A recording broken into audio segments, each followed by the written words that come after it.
This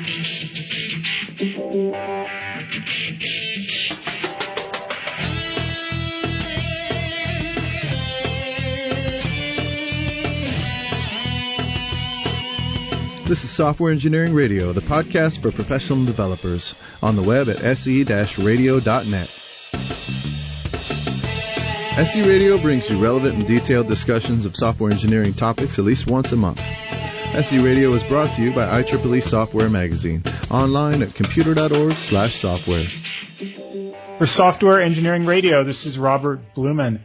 Today I have with me Fanjin Yang. Fanjin is a lead engineer at MetaMarkets. He is a graduate of the University of Waterloo in electrical engineering and has an advanced degree in computer engineering. Prior to MetaMarkets, Fanjin worked at Cisco, Ericsson, and Juniper.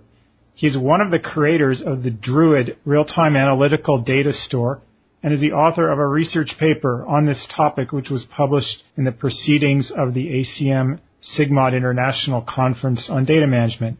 Today, Fanjin and I will be talking about real-time analytics and the druid data store. Fanjin, welcome to Software Engineering Radio. Robert, thanks for having me. Excited to be here.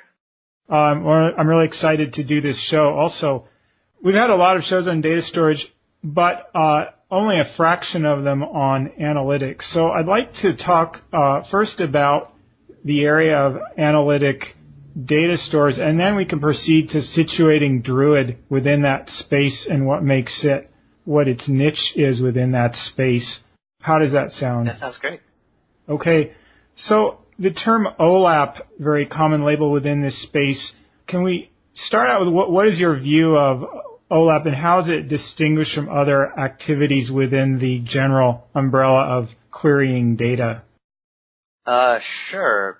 So OLAP stands for Online Analytical Processing, and I believe the term was initially conceived as a contrast to OLTP, which is Online Transactional Processing. And OLAP generally refers to business intelligence style queries. So it's this whole idea of understanding trends in your data, and the workflow often involves sort of like aggregates. So with OLAP workflows, you typically have event or log-based data, and you're trying to compute like sums, for example, sums of revenues, sums of other key metrics that you care about, broken down by like attributes or dimensions of the data. So for example, sums of, how much revenue was generated for a particular product, for a particular user demographic at a particular location. So with a lot of OLAP workflows, you're really just trying to break down a larger data set and understand trends within that data set. Great. Reading about this, I found some key concepts that are very much discussed that I'd like you to explain. The first one is the idea of a cube or hypercube. Right. So OLAP has kind of traditionally modeled data in this idea of a OLAP cube. And the whole idea behind the cube is it's supposed to be multidimensional. So you can think of the edges of the cube representing like attributes of your data. For example, like the product name or the location. And different faces of the cube are representing like different views of the data. And typically, a face of the cube will show some set of data, some set of like aggregate values for data broken down by the dimensions, which are the edges of the cube.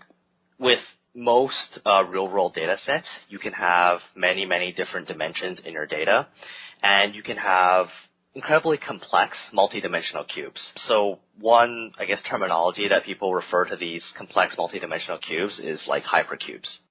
So let's give an example here. You started out with the idea of product, and would dimensions be things like the store that sold it, the date when it was sold, total value of the transaction? Am I going in the right direction? Yeah, absolutely. So I guess with OLAP workflows, the sort of traditional way of characterizing data is you have a set of dimensions and you have a set of measures or metrics. So measures and metrics, they tend to be numeric in nature, and they refer to things like revenue or count. They refer to like number of products sold, things that you like want to add up, basically. And there's a whole lot of other ways to define your data. And these are referred to like dimensions and attributes. So there are things like the product name, potentially like a city where the product was sold. The time is often a dimension that's part of OLAP workflows. So, for every product that's sold, you record when it was sold, you record where it was sold, how much it was sold for, and then anything else you can tag along with that sale. I've run across this concept of these dimensions existing at different levels of granularity. Right. For example, time could be year, month, day. Could you explain that role of these different granularities in the OLAP cube? Right. So with dimensions, oftentimes there's sort of like a hierarchy that can exist within dimension. And this is sort of like a natural way to classify data. For example, you can have a hierarchy where you have like a country and you have a state, you have a city, and you might have like a particular neighborhood within the city. Similarly, as you mentioned with time, there's like year, there's month, there's day. And the way you sort of structure this data is directly correlated to the types of queries you want to make with this data. Often when you're making business intelligence queries, you want to understand how revenue changed on potentially a daily basis or a quarterly basis or a yearly basis or over the span of like many years.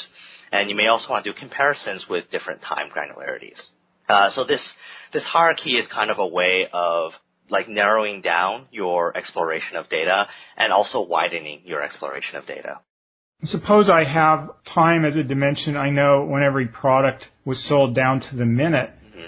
I might be interested in looking at, as you're saying, trends over month, year, week, but is it the case that all the raw data is still there in the cube down to whatever level of granularity it was originally collected, and I can pop up or down levels as I think of new questions?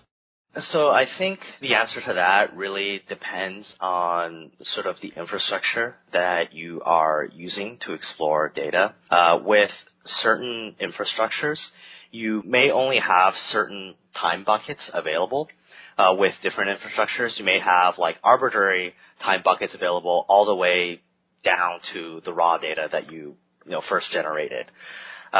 So with a lot of like modern, I guess, analytic systems, which are derived from key value stores, that level of like arbitrary data exploration is not necessarily available. With other systems, it is. So it really depends on what you're using. Okay.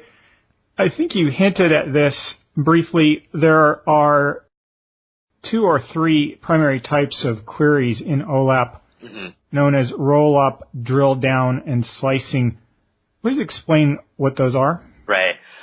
So I guess traditional OLAP has roll-up, drill down, slice and dice, and pivot, I believe, as the main ones. And all of these queries are effectively defining how to explore your data. For example, I've always thought of drill down as narrowing down your data. For example, if you go back to that hierarchy of dimensions and the time exploration that we talked about before, when you explore by year and you now want to explore by month or by day, you're drilling down into your data. And similarly, if you're exploring by minute and you want a wider view of your data and you want to explore it by day or by month or by year, you're effectively rolling up your data. And then slicing and dicing is this whole idea of basically breaking down your data and looking at filtered views of your data. So in a very simple sales database, you may only want to know how many sales were generated in the city of San Francisco. In that case, you are looking at a very specific, narrowed down view of your data, and you're slicing your data based on a single dimension. The dice term generally refers to having more than one dimension. So if you want to know how much revenue was generated in the city of San Francisco, where the users also mail. That's an example of incorporating just 2 dimensions and still filtering down your view of the data. We start out with a multi-dimensional cube that could have 50 dimensions. Mm-hmm.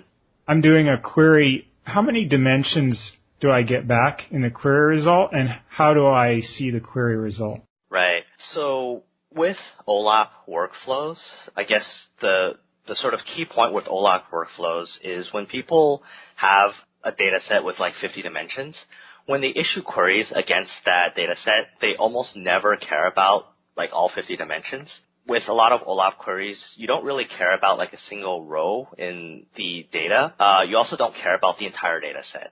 What you almost always care about is some filtered view of your total data.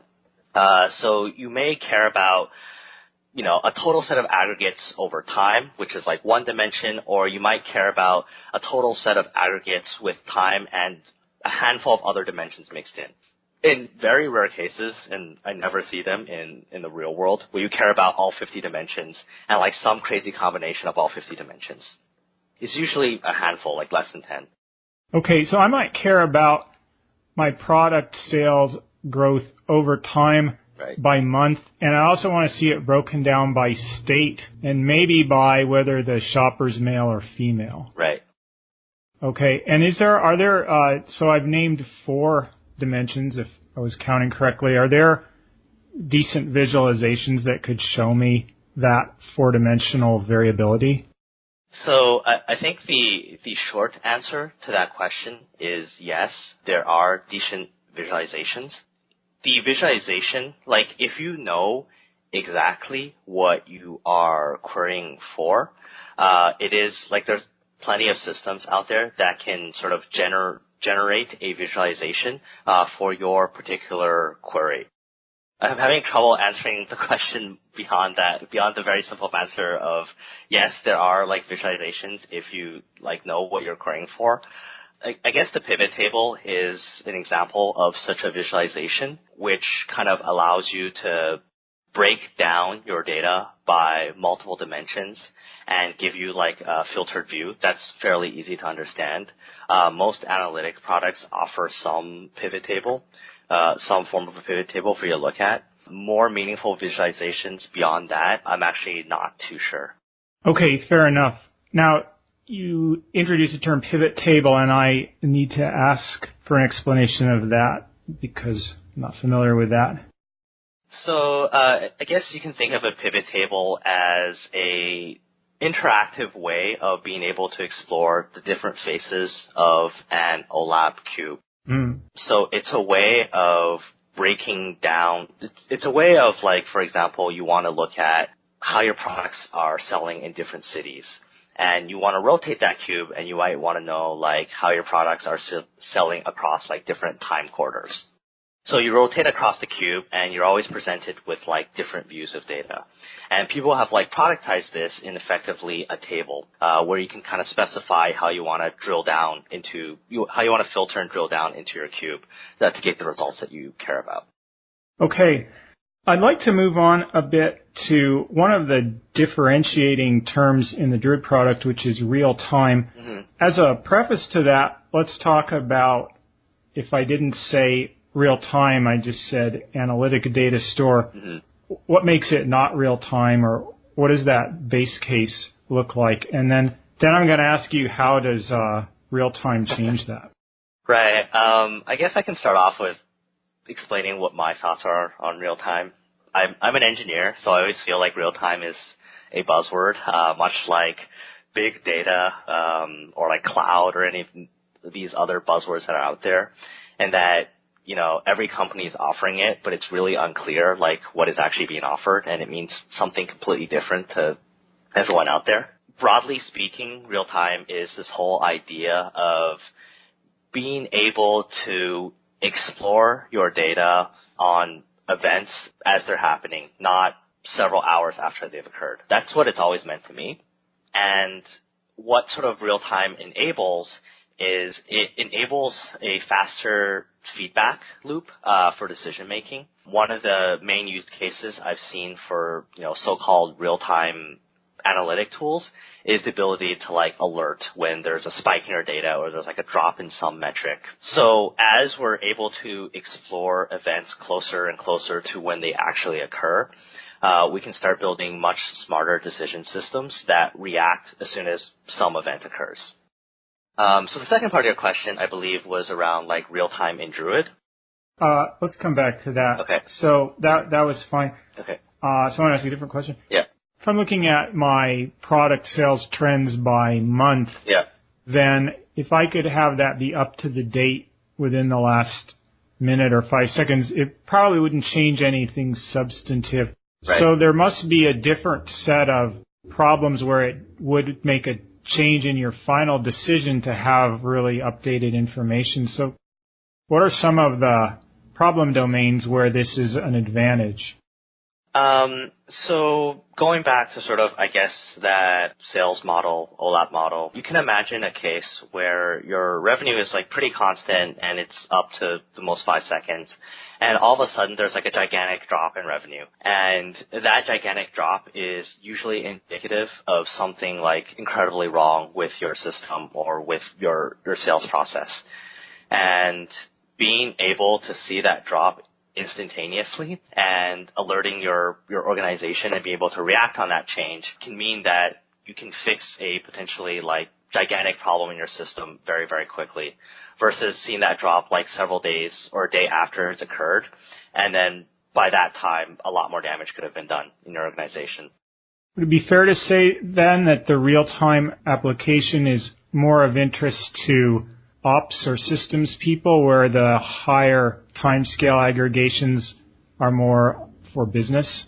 I think that's very fair. This is, I think, one of the first use cases that I've seen, and that alerts and being notified of significant changes in your system is incredibly important. But I also believe that decisions can be made on real-time systems.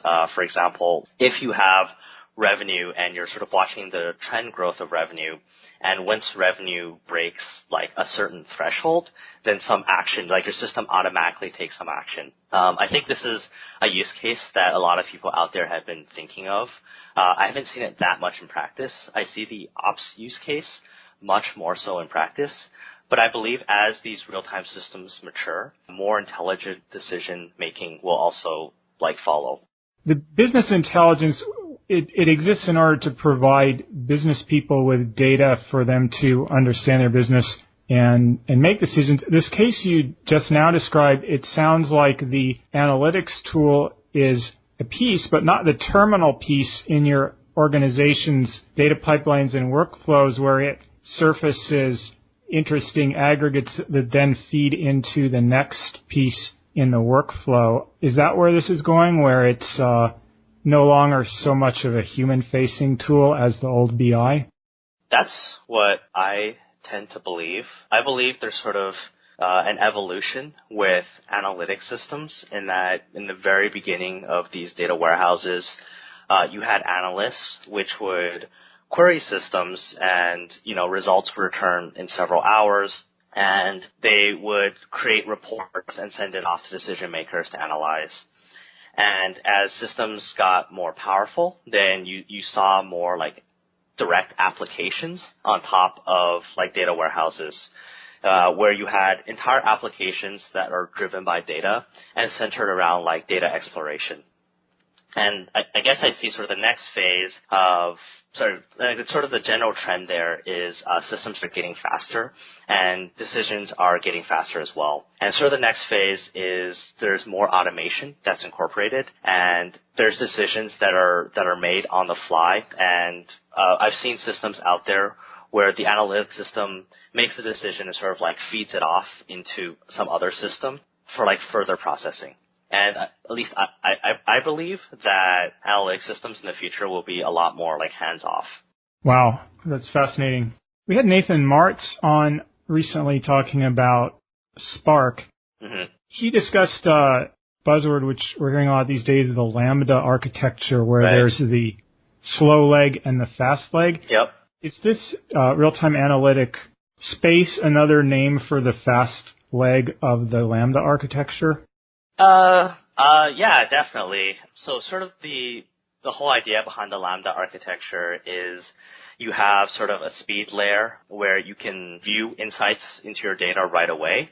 And you also have this accompanying batch pipeline, which can potentially do cleanups that exist from errors in your speed layer. If you look at the current state of open source streaming infrastructure, and I'm talking about like Kafka and Samza and Storm and many others out there, not all of them provide like exactly once guarantees with data, in that duplication of events is something that may occur every now and then, and it's very difficult to guarantee a perfect pipeline with streaming only data. But, there are a lot of advantages to having slight inaccuracies in your data if you can see like insights in your data right away. So for use cases which require like absolute accuracy of data, you also have this batch pipeline, which, goes in and kind of like cleans up data and fixes it up. But like that batch pipeline usually runs, many hours slower than your so-called real-time pipeline. I'd like to turn now to the Druid system. Let's start at the top with a high-level description of what is Druid and what particular problem does it solve? Right. There's so many buzzwords to choose from. So Druid is a data store, or its infrastructure, that's primarily designed for analytics. And the main value add of Druid, or like the two things that Druid focuses on a lot, is the latency in which you can ingest data. So the latency you can get data into the system, and the latency you can answer queries. So the latency that you can get data out of the system. And what we've seen with Druid and how it's been adopted is the primary use case, the primary value add of Druid is it provides exploratory analytics, and it's able to power applications. It's able to power data analytic applications at scale. Let's go a little bit into that term exploratory. Tell us more about that. Right. So by exploratory analytics, I mean like Druid is an OLAP store. So it provides the ability to slice and dice and issue ad hoc queries, ad hoc roll-up or drill-down queries. And effectively, it gives a user the ability to kind of break down their data however they want. So if you build an application on top of Druid, a lot of the applications we've seen kind of give the user the ability to fully explore their data however they want. And then the other leg of that description was power applications at scale. Say a bit more about that. Right. So what we've seen happen in the last few years is a lot of organizations are preferring to explore and interact with their data through applications. So it goes back to this whole idea where in the past we had sort of analysts issuing, SQL queries and queries to this data backend and then getting results like hours later. What we see more often these days is we see applications where a user doesn't have to be extremely technical to be able to interact with the data. And Druid is built with this idea that we want to make it easy for people to build these types of applications that interact with the data. And in particular, we want people to build applications that still feel really snappy and give users a really good experience when there's a ton of data that needs to be analyzed. Let's set up a sample application that you think is a very typical or great use case for Druid.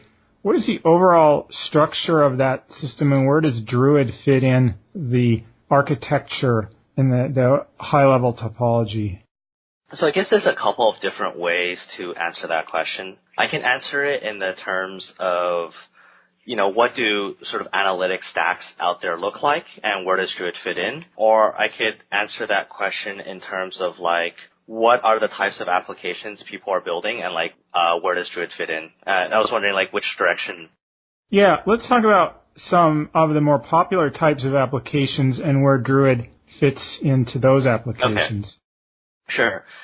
So the types of applications people build, they're always centered around event data or time series data. Some event occurs and this event has a set of attributes and it has a set of like metrics. And you want to do like OLAP queries on many, many of these events. Druid kind of fits in the role of the database that you would be querying directly. So your application issues a set of queries directly to Druid, and then Druid returns the results. And similarly, you might have event data that gets loaded directly into Druid. It could be streamed in, it could be loaded via a batch process. What are some examples of event data producing domains? Like, are we talking log files or securities prices or what? Right. So I can talk about the data sets I've seen. Druid is pretty popular in ad tech because it was initially developed for an ad tech use case. It was developed at an ad tech startup called MetaMarkets, so where I still work. So, when MetaMarkets goes and talks about Druid, a lot of ad tech companies notice. So with ad tech data, pretty popular there. We've seen it now get adopted for like operations use cases. For example, like systems operations monitoring, collecting systems logs and doing analytics and aggregations on top of system logs. We've seen it get picked up in network analysis. So people try and track packets through a system and then feed information about that into Druid. We've also have use cases in, I guess, the Internet of Things, from like devices emitting events and collecting that information, doing analytics on top of that. We've also seen like interest now in finance as well. Those use cases, they're more recent, so I understand them less than the ad tech operations network analysis use cases. Let's look at ad tech a little bit then. What are the incoming records and fields or dimensions, and what is the question that ad tech is using Druid to answer? Right. So within ad tech, there's a space called real-time bidding. And basically what happens there is you can think of every time you visit a web page, there's ads that show up on this web page. But in the milliseconds from when you click on a link to when a web page appears, there's actually a pretty sophisticated process that's occurring behind the scenes where a whole bunch of different systems are trying to programmatically outbid each other in order to display you an ad. And when you're on that web page, there's a whole lot of information that's being collected on what you're actually doing on that web page. And all this information is it generates events. So an event might be like person X with a certain set of demographics on a certain web page with a certain set of attributes has viewed an ad. And later on, another event might occur, which is person X has now clicked on this ad. And every time someone looks at an ad, you can imagine it's just, a web page like Facebook or Google where a lot of people are looking at ads and a lot of people are also clicking on ads, and being able to track and analyze all that data. Then is it, if I see the direction you're going, you'd want to find some kind of aggregation, say people like the guy who's about to see an ad are more likely to open the ad if it matches up on dimensions A, B, and C? Right. That's one of the use cases. A common use case is like, how much revenue was generated by males from 18 to 49, for example, on Facebook.com. And how does that compare to, kids in high school? Like, what is the revenue difference there? What about the revenue difference on a particular location? How does the Bay Area compare to the East Coast?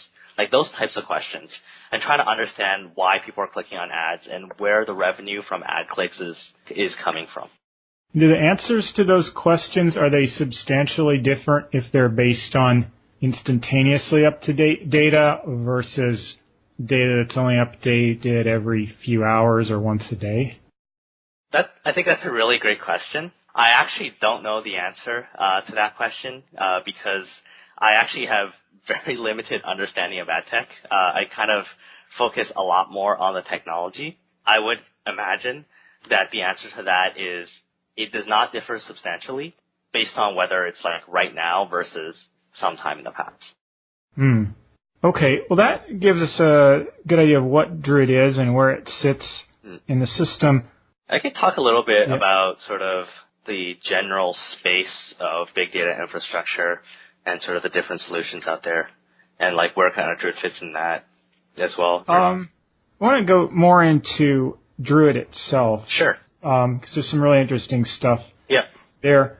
What are the challenges that you faced for creating a real-time OLAP that the batch OLAP solutions do not face? Right. So I guess the biggest challenge that is faced with building a real-time OLAP store is being able to ingest a very high volume of data while still being able to answer queries on top of that data. And being able to understand the resources that get used and providing stability when there's potentially like spikes in volume of the data for a minute or so, which is a somewhat common use case. With a pure batch system, I guess taking a step back, Druid deals with mostly append-only data, and it generates like immutable views over that data. So when you batch load data into Druid, it's very simple in that you just generate immutable views of your batch data. But when you have real-time data coming in, it's obviously not immutable because events are constantly being appended on. And it requires a little bit more thinking in dealing with a high volume of mutable data versus batches of immutable data, if that makes sense. It might. I'd like to drill down more into the internal architecture of Druid, and then you could explain what happens when high rate of data streams in and where it goes. Mm-hmm. So at a high level, what are the main internal components of a Druid system? So a Druid cluster, Druid is a distributed system. It's comprised of many different types of nodes. And actually each node type is designed to do a particular set of things very well. So there's nodes which are dedicated for like coordination and like load balancing. There are nodes which are dedicated particularly for historical data, and there are nodes which are dedicated particularly for like real-time or streaming data. I guess there's two aspects of Druid architecture that we could talk about. We could talk about the architecture of the overall system and the roles that the different nodes play, and we can also talk about the format in which data is stored. And we can go in either direction there. Let's start out with the different types of nodes and what role they play. Okay. So the simplest Druid cluster comprises of three types of nodes. There's a set of historical nodes, and basically historical nodes they're pretty simple. They load like immutable blocks of data, and in Druid, these immutable blocks are called segments. A segment is basically, it contains data for a particular time range in a particular structure. And historical nodes, they know how to load segments, they know how to answer queries on segments, and they know how to like drop segments. So their operation is pretty simple. And in front of the historical nodes for queries, there's a set of broker nodes. And broker nodes, they encapsulate like query scatter gather functionality. So if you, as a user, send a query for give me the aggregates for this 1 week, this 1 week's worth of data might be partitioned into 7 different segments. And in our example, we're imagining like one segment contains data for 1 day. So the broker says, okay, I have a query for 7 segments, and these 7 segments might live on like X number of historical nodes. So it kind of fans the query out to the historical nodes. The historical nodes compute their portion of the answer in parallel and return results to the broker, and the broker returns to the actual caller. So the broker is doing the scatter-gather functionality, and historical nodes, they follow a share-nothing architecture doing computations. And the other type of node there is like a coordinator node. And the coordinator node is responsible for telling historicals when to load new data and when to drop new data. So it can say like historical 1, move segment from U to historical 3. And it does that in order to like load balance. So there's a lot of coordination load balancing activity that the coordinator nodes handle, right? And to extend beyond that architecture, then you have like real-time nodes, which is only handling data for like a very small window. And what real-time nodes do is they collect, streaming data, and they periodically convert that data into like an immutable form. So they snapshot and create an immutable view of the data they've collected for a small window of time, and then hand that data off to the historical nodes. So you have this constant handoff process occurring, and the real-time nodes are always dealing with a small window of recent incoming data. I imagine that in any business query on any system that time is an important dimension. It sounds to me like you've chosen to make time the primary dimension in the architecture of the system. Right. So right now, time is a very special dimension in Druid. We've always talked about time being potentially a less special dimension. As you imagine, like most OLAP works, with most OLAP data modeling, time is just one of the dimensions. It's not more special than any other dimension. For a lot of sort of simplicity and development velocity, we've kind of made time a really special dimension, and we've said that all data that goes into Druid must have a timestamp. We additionally always partition data based on time. So when we have a lot of data, we might partition data by day or by hour or potentially by some smaller interval. It makes sense to me that something that's calling itself real time and that promises to have special behaviors around time will ultimately be forced to treat time in that way. Mm-hmm. I don't know, do you agree or disagree? Yes. So for the time being, definitely, I agree that time is really special to Druid. And I think for a while, time will always be really special to Druid, and we'll make a lot of decisions based on this time field. I think it is possible to ultimately have a system in which time is not any more special than any other dimension, while still maintaining the same sort of guarantees that we have right now. Well, it'll be interesting to keep watch out for that. Mm-hmm. Now, to talk a little bit in relation to the architecture that you just described, how does Druid support roll-up and drill-down? When someone issues a query, what does Druid do to serve the results? Right. So I guess the best way to answer that question is to talk about how Druid is actually storing the results. And Druid is a column-oriented database, and every column is stored individually. So when you issue a query against Druid, effectively only the columns which are addressed in the query are needed to answer the query. And, Druid is, with all column databases, it's better than row stores for loading and scanning exactly what you need. With Druid, you sort of have the ability in your results to bucket the results in some time granularity. For example, you can have results returned on a per minute basis or on a per hour basis, on a per day basis. And Druid will go in and it will pull up the time column and pull up a metric column, and it will scan those columns and aggregate or summarize those results and then stick it in one of the buckets. Does that sort of make sense? Yeah, so the buckets, you determine what time granularity you want the results. Yes. And so you know in advance approximately what the appearance of the results will be, yes. And then you just fill up those buckets? Yes, effectively. Okay. Yeah. You're scanning through columns and then populating buckets as you're scanning through those columns. Right. Okay. Does Druid have its own query language? Yes, it does. Druid's query language right now is JSON over HTTP. So you basically issue a blob of JSON via a post call, and the results return to you in a JSON format as well. People have built sort of different adapters or different query layers on top of Druid's native query language. SQL is something that the community has contributed. There's also query clients that are written in Python and R and other languages. Pretty much whatever language you want. Yeah, pretty much. Okay. Writing JSON by hand is an absolute pain. When I was reading about OLAP, I found some of the products are based on SQL and some of them are not. This is not specifically a Druid question, but how do you see the relationship between OLAP and the SQL language?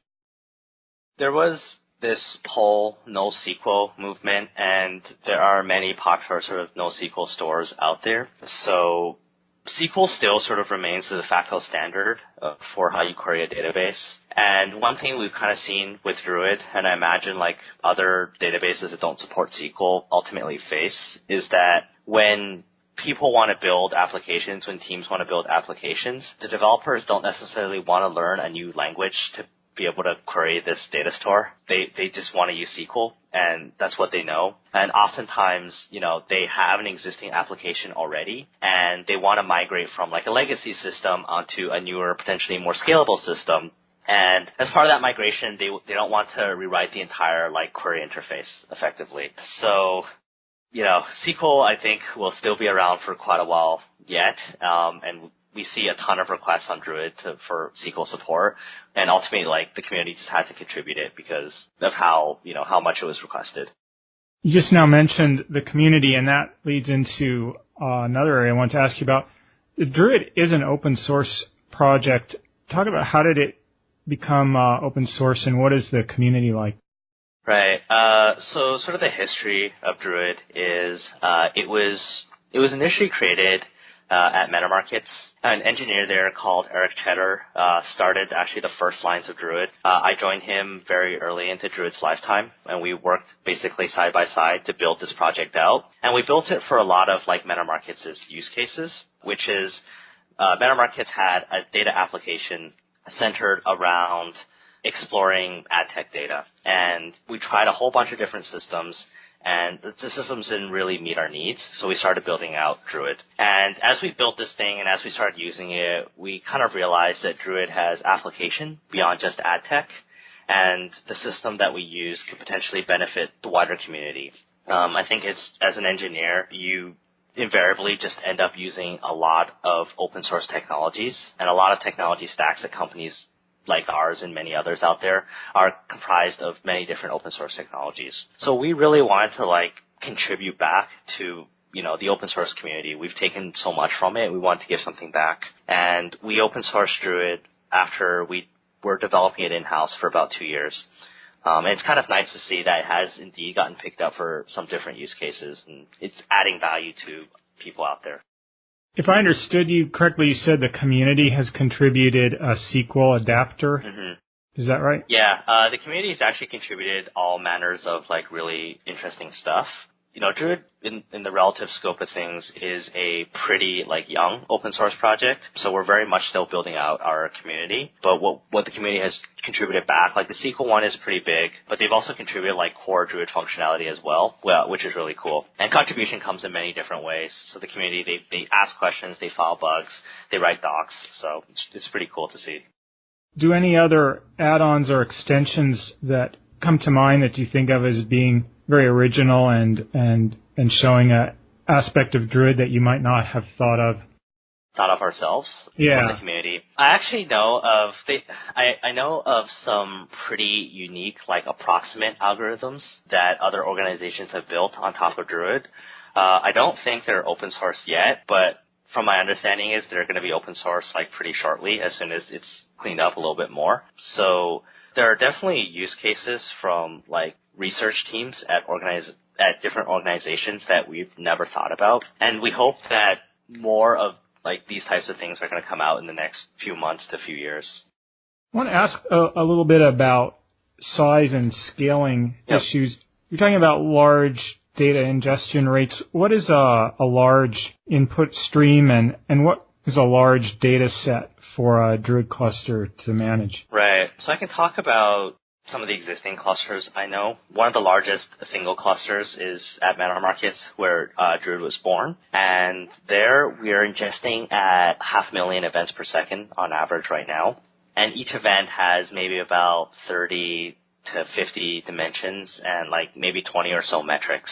And the total size of that cluster is, I think the last count was around 50 petabytes of raw data. And with all the different compression and roll-up algorithms that we throw on top of that data, it gets down to maybe about 350 terabytes or so of like queryable Druid data. So that's sort of the largest cluster that I know of. Yahoo is a pretty big user of Druid, and I think the cumulative size of their clusters might exceed the largest one at MetaMarkets, but I don't have those numbers. So there's some pretty big ones out there. I know actually one startup out there, I think their ingestion rates are over 1 million events per second. But I don't know the exact number of dimensions or metrics they have per event. And do you have a guess of, for a 1 million event per second cluster, how many nodes, how many total cores are there in a cluster that size? Right. So it really, I think, heavily depends on the exact nature of the event and sort of the calculations you want to do with that event. The more complex, the more dimensions or metrics an event has, the slower it is to ingest.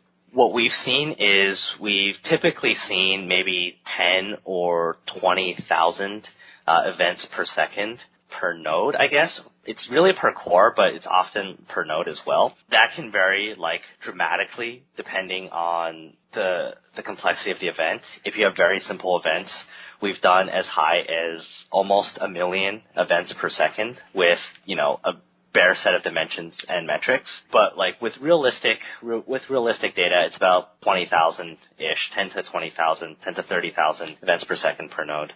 Okay. And at the other end of the size and complexity scale, if a developer wants to set it up on their workstation, you described a number of different types of nodes, and I'm aware you need MySQL and Zookeeper.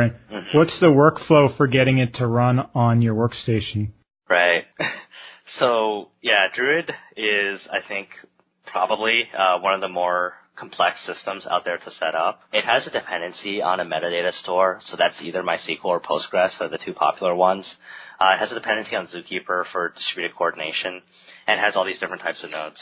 We're always trying to make it simpler. We recently added like a Docker script, which you can, it's sort of like a one-click spin up an entire cluster on your local box for like development or POC purposes. If you're doing like a full-blown Druid cluster for production, our thinking has always been like, well, most of your cluster is going to be like historical nodes or like real-time nodes, and you only need like 2 coordinator nodes, and the coordination nodes, you need very few of them, and you need a lot of like query processing nodes. So in that sense, having all these different types of nodes is not so bad. But when you're like just looking at it for the first time, it can be daunting to see, oh man, there's like so many different nodes I have to like think about and manage. But hopefully make that process easier, and sort of the Docker script is the start. Yeah, I can see that. We're getting close to the end of our time. Were there any issues about Druid or OLAP that you would like to get in that I haven't asked you about? I think the most interesting set of issues that we're thinking about right now, and it kind of maybe faces the entire data analytics community at large, is potentially doing exactly once processing in Druid. So if you look at the different open source technologies out there, they're all kind of working towards a world where streaming only ingestion, streaming only processing, and streaming only like querying of data is all that you need. And you actually move beyond the Lambda architecture into a streaming only architecture. I think we're still a few years away from that, and various different open source systems need to do their part to like reach the end goal. So like for the committers on Druid, we're thinking a lot about if that world exists and if open source stream processors process exactly once, what does Druid have to do, to ingest data once and not drop any data? So I think it'll be exciting to see in the next few years if we eventually reach that world. That gives a lot of insight into a question which I should have asked, which is where do you see Druid going in the future? Right. Yeah. So, I mean, for the time being, we really want to focus on the core value add of Druid, which is low latency queries, low latency ingestion to power applications. So part of what we want to do is just make it much easier for developers out there to be able to build like data applications on top of Druid. Some work that's related to that is we got to make Druid a little bit easier to set up. And we really want to make data ingestion easier in Druid. And that goes back to this whole idea of having, one highly available, exactly once way of just streaming data into Druid. So we'll probably be focusing a lot of our efforts in the near future on that type of work. I guess one sort of interesting thing to see is like a lot of search infrastructure is starting to move more in the analytics space, and you can foresee a future where you have sort of one system to do maybe analytics and search. I think that'd be pretty cool. We've had some shows about search engines, and that has come up there as well. Yeah. I think it'd be really interesting to see like sort of analytics and search converging into like one system in the next few years. Okay, so to wrap things up, if people want to learn more about the Druid project or try it out, how can they do that? We have a website. It's druid.io. It has all the information. We have a Twitter feed as well. The Druid website has links to our community forums and IRC. A bunch of the committers kind of just squat in IRC, and we answer questions from the community, and we answer questions in the forums as well. So yeah, check out the website, check out the Twitter handle, check out the forums and IRC. If people would like to learn more about you or get in touch with you, where can they find you? I am sometimes on Twitter. I almost never use it. I tweet entirely from Druid's Twitter account. You can email me. I spend a lot of time in the forums, so if you ask questions there, I'll probably invariably answer one of them. I'm also in the IRC a lot if you want to chat directly. Great. Fanjin Yang, thank you very much. Thanks for having me, Robert. Thank you. It was a pleasure. Yeah, it was awesome. Thank you.